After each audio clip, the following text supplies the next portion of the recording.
What a morning. So, who here can draw? Who here can dance? Good, good, good. Who here can sing? Who here can write poetry? Oh. Robert Fulghum, author of All I Really Need I Learned in Kindergarten and Unitarian minister, says that when he asked these questions of kindergartners, every single one raised their hand. But as you ask older kids, college students, adults, fewer and fewer will answer, I can. Why? The reality is, every single one of us can do all of those things. The truth is that kids are routinely discouraged away from their genuine interests for a variety of reasons. Actually, so are adults. Perhaps you can relate to being really enthusiastic about something, and when sharing your excitement, we're told you were too young, or too old, or someone said it was stupid, or told you you were bad at it. How many kids stop doing something they love because someone told them it was for babies or pathetic? I've seen adults react with scorn when another adult shares that they still play D&D. Adults who love Disney or YA literature are openly mocked. All this is enough to turn any of us from yes, I can, into no. According to experts, the average toddler hears the word no 400 times a day. Average 400 times a day. Imagine you are sleepy, but someone tells you you have to wake up. Or you're wide awake and someone tells you you have to sleep. You know exactly what you want to wear, but someone tells you you can't wear it. You want to sit and watch an anthill or a butterfly, but someone tells you you have to hurry up. So much of childhood is spent teaching how to conform to societal expectations. But should it? Maybe we should take a deeper look at what exactly our society expects. Societal structures have an extraordinary amount of control in aspects of our lives. Just think about school and work, okay? They often dictate what we can think about, when we can eat, when we can use the bathroom, where we sit and with whom, and when we can speak, and even when we can sleep. It is probably no surprise that research shows that kids who get sufficient sleep are significantly healthier.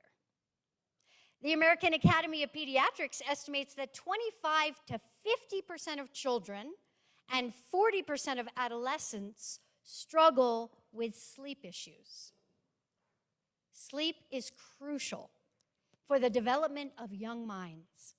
It impacts happiness, alertness and attention, cognitive performance, mood, resiliency, vocabulary acquisition, and learning and memory. The American Medical Association, the U.S. Department of Health and Human Services, and the American Academy of Pediatrics consider chronic sleep in adolescents to be a public health issue. It is a risk factor for substance abuse and mental health issues, as well as the more immediate problems such as car crashes and sports injuries. Research also shows that teens and young adults are biologically wired to stay up late and sleep in. It works for them. And yet, so many of our high schools choose to start early in the morning. And that is just the tip of the iceberg in terms of how societal structures are set up to convenience and perpetuate society's goals at the expense of our children. We allow societal structures to regiment and restrict the things, sometimes the things we most want to do. How many kids are told you cannot play until you finish your homework? How long after birth does a new parent get to bond with their newborn or get to nurse their baby? How much time are we allowed to mourn when a family member dies or take time to recoup when someone is sick? How many of us place school and work ahead of our own priorities? And how many of us even have that choice? Again, research shows play is more important than homework. And it demonstrates that the health of both kids and family is vastly improved with generous family leave policies. Many of us may still carry forward the parenting techniques and cultural expectations that we were taught. How many of us had parents, teachers, coaches, or grandparents who reprimanded us, shamed us, and then explained that it was, quote, for our own good? The culturally accepted and ubiquitous idea that it is okay to try to change each other or our children looks an awful lot like scorn, punishment, and humiliation. Taken to the extreme, it becomes things like corporal punishment, conversion therapy, and anti-trans legislation. For many of us, the wrongness of those extremes seem obvious. We can fail to see how we may, in more subtle ways, still aim to change others, particularly children. Who here has ever wished that a child would be more quiet in a church service? Who here has rolled their eyes when an infant gets on their airplane? Who here has ever lost patience with a child in your life? We all have. And many of us grew up with punishments, and so it's understandable that when we do not have a better tool, we might rely on that. But punishments tend to escalate conflict and definitely shut down learning. Research shows that all punishments, from hitting to timeouts, elicit a fight or flight response. When it happens, our frontal cortex shuts down and the basic defense mechanisms kick in. According to psychotherapist Heather Turgeson, punishments make us either rebel, feel shamed or angry, repress our feelings, or just figure out how not to get caught. But since they trigger that frontal cortex, they cannot actually bring about the cognitive understanding or development that they were intended to produce. Now, many parents want to veer away from punishment, and so we employ rewards. But rewards are also harmful. Families find them alluring because rewards can create a sense of momentary control. But the effect wears off and it backfires. Psychologists have demonstrated that rewards can decrease our natural motivation and enjoyment. In one experiment, children who enjoyed drawing were paid to do so and ended up drawing significantly less than those who were not. Other research shows that kids who were rewarded for sharing share less. This is what psychologists call the overjustification effect. The external reward overshadows the child's internal motivations. And these strategies of punishment and reward are based on two assumptions. One, that kids need to be controlled and shaped by us. And two, that kids have bad intentions. However, when we choose to see children as capable, competent, compassionate, cooperative, and hardworking, it changes how we interact with them. We can shift the narrative from adversarial to collaborative. When a baby is crying, when a toddler's melting down, or a teen rebelling, or an adult driving us mad, we can just look past that behavior to the need underneath. Take a moment to consider, how often is a kid really being bad? Or do our societal expectations taint our lens? Is it the kid or the culture that's really off? Perhaps this is at the heart of why kindergartners can say, "I can," and teenagers lean towards the more dismissive, whatever. When mistakes are berated and not knowing something is mockable, when not having the right answer feels humiliating, it is no wonder that we are all hesitant to put ourselves out there. Teenagers who conform and dress like their peers are teased less. Life can be more comfortable if we hide our authentic selves. And in this day and age, some societal expectations have become so extreme that for some kids, being their authentic selves is absolutely dangerous. There are so many ways that this culture kills curiosity, diminishes learning, and shuts down our willingness to be vulnerable. And children are the proverbial canaries in the coal mines. They feel the wrongness of the cruel aspects of the world in which we have often become numb. Or worse, they feel that they have to be numbed. It is our responsibility to begin the work of not letting another generation perpetuate societal expectations that are killing us.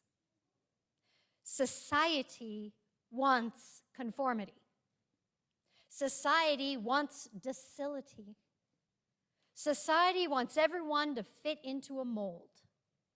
Society wants us to believe we are not enough and that we are not lovable.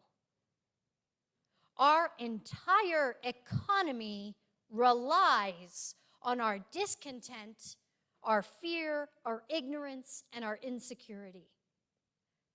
Because these things make for good consumers, submissive workers, and more easily manipulated constituents.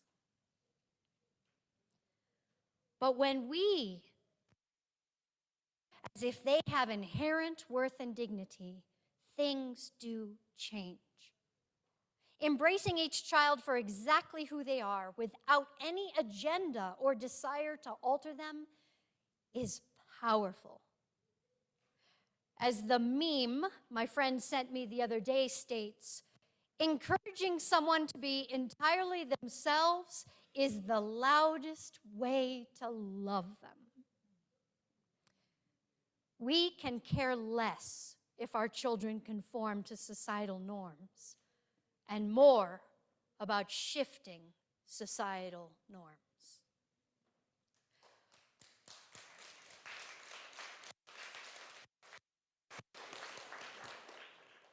Believing that we all have inherent worth and dignity is disruptive.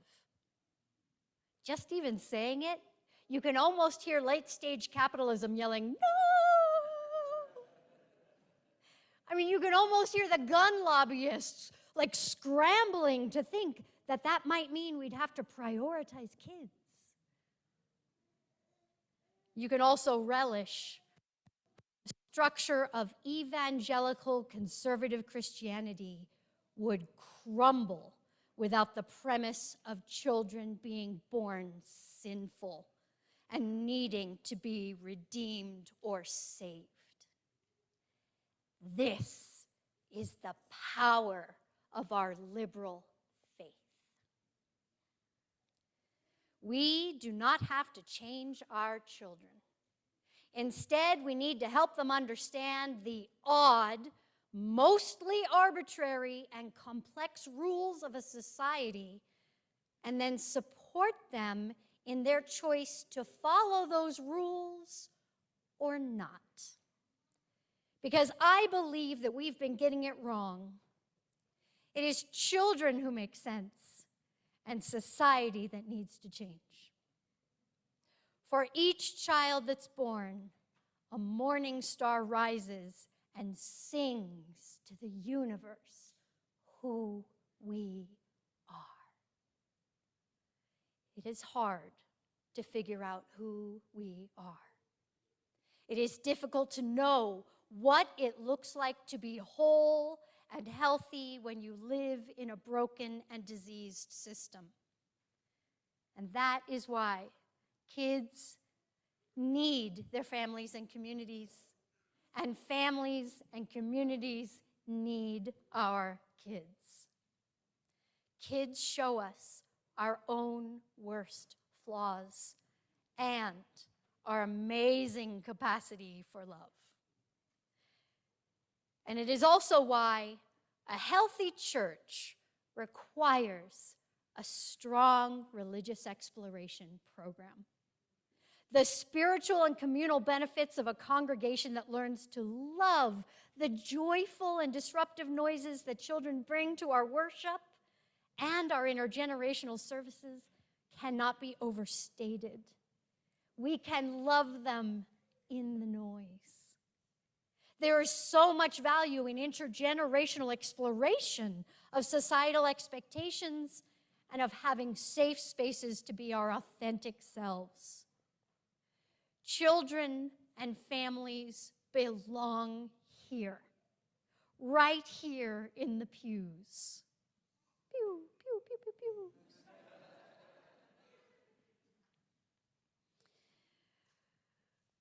And I lost my place. Star Wars always derails me. Because when we together tackle life's biggest challenges, or have to ask the really hard questions like, who here can draw? Who here can dance? Who here can sing and write poetry? Who can tear down colonial systems of oppression?